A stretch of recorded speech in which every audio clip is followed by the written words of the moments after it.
15 njëri. Çfarë përmbajnë etiketat e gjurmëshmërisë që ju po vendosni? Atëherë, kjo etiketë këtu përfaqëson, këtu është fermeri, Nasi Janko në rastin konkret, dhe ky ka shkërkuar mallin sot 15 nënti. Fermeri është akoma duke sjellur mall. Në momentin që fermeri përfundon vjeljen e mallit, dorëzimi i produktit total, bëhet fatura e blerjes të shes, të cilën firmos nga ana e pikës grumbulluese edhe vetë fermeri dhe transportuesi.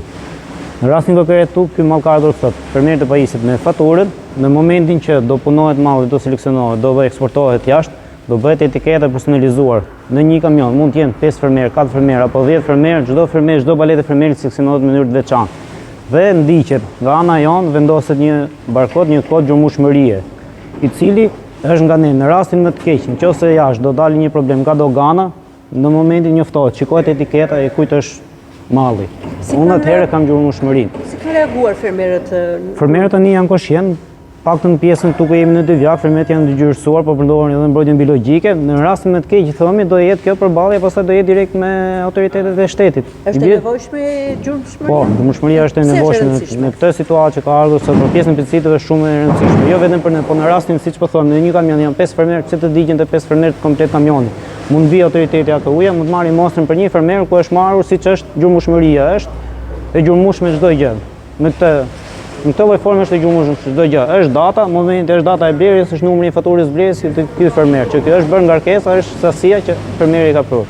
Janë gjitha çdo gjë është e gjurmueshme. Atëherë, a ka filluar pikat e grumbullimit në Dyvjak, kanë hapur dyert për prodhimet e fermerëve? Dyert nuk kanë qenë të mbyllura. Dyert ka qenë të hapura, po kërkesa aktuale e këtyre speceve ose edhe prodhimeve të tjera është më e pak. Kjo është për arsye se shtetet ku ne shesim andej, domethënë, ata kanë prodhimet e veta. Edhe prandaj është tërheqja e paka. Nuk është se kanë qenë mbyllur dyert. Tani, unë mendoj që edhe pak kohë do dojë, edhe 10 ditë, edhe ata nuk kanë më prodhimet e tyre, dhe çdo gjë do shkojë siç ka vajtur çdo vit. Çfarë produktesh po eksportohen dhe cilat janë shtetet? Për momentin e po punoj me specet këtu, domethënë. Por shtetet janë është Kroacia, është Çekia, në Poloni shesim edhe Serbi, domethënë këto janë domethënë vendet që po tërheqin mallet ato për momentin. Keni pasur probleme përsëri me nivelin e pesticideve të palejuara apo me kthimin mbrapsht të ngarkesave? Jo, nuk kam pasur probleme të tilla sepse unë kam goxha kohë, domethënë që e bëj ruajtjen dhe gjurmëshmërinë në këtyre gjërave. Ka filluar vendosja e gjurmëshmërisë dhe çfarë kanë ato fleta? Nuk është se ka filluar tani, unë kam 4 vite për këtë që punoj. Edhe gjithë fermerët që kam grup, domethënë, e din shumë mirë se çfarë duhet dhe si duhet. Se është një grup që kemi krijuar me fermerët tanë dhe kam kaq vjet që i konsultoj, që konsultohem me njëri tjetrin edhe din se çfarë duhet. Kështu që ju kryeni analizat e çdo lloj produkti që eksportoni? Atëherë ne i bëjmë analizat. Po edhe të gjitha analizat 100% nuk mund i bëj. Se t'jap një arsye, domethënë që në një kamion mund të jenë edhe 10 fermerë, edhe 15 fermerë. Atëherë të bësh 10-15 analiza me ato kosto që ka, atëherë nuk punon dot, se duhet të fuzësh lekë në xhep. Fermerët vetë, a nuk mundën t'i bëjnë? Po është kosto goxha e lartë. Edhe për ta? Edhe për ta, patjetër. Si mund të shmangen atëherë fermerët? Duke ruajtur, duke ditur shumë mirë me gjurmëshmëri, ato çfarë përdorin, çfarë hedhin, duke ruajtur karencën, duke përdorur gjërat e duhura dhe të lejuara nga Ministria e Bujqësisë. Kaq është thjesht 2 gjëra duhet bëjnë fermerët domethënë. Keni pasur raste që janë kthyer mbrapsht dhe nga gjurmëshmëria keni gjetur? Jo, nuk kam pasur raste të tilla. Nuk kam pasur, s'kam pas kthyer domethënë, nuk është se kam pas probleme prandaj. Produktesh ka për eksport. Tani jemi duke punuar me produktin e speces, siç e shikoni.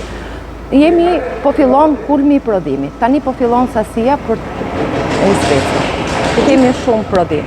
Pikat e grumbullimit e plotësojnë kërkesat? Patjetër, dhe kemi edhe më shumë se sa eksportojmë.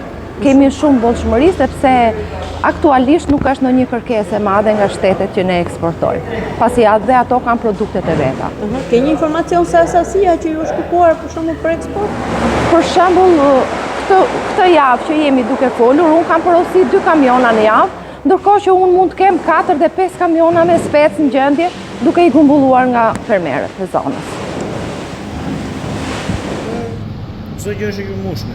Fermeri paraqitet, dorëzon mall në momentin e dorëzimit komplet mbarimit vjeljes, vjen paraqitet me faturën e TVSH-s, me numër fature, me datën, njëjtën sasi malli dhe çdo gjë është e gjurmueshme.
Farmacia ishtë tregtare me një legë që Nuk ka edhe herë që ta kuptoj.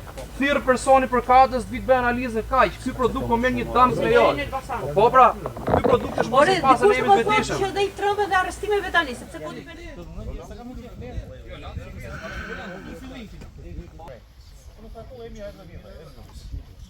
Hajde çuna, hajde këteri. Thirr nuk thotë kshuja fillon të përsema. Fillon drekën vis. Qa, direkt fillon me?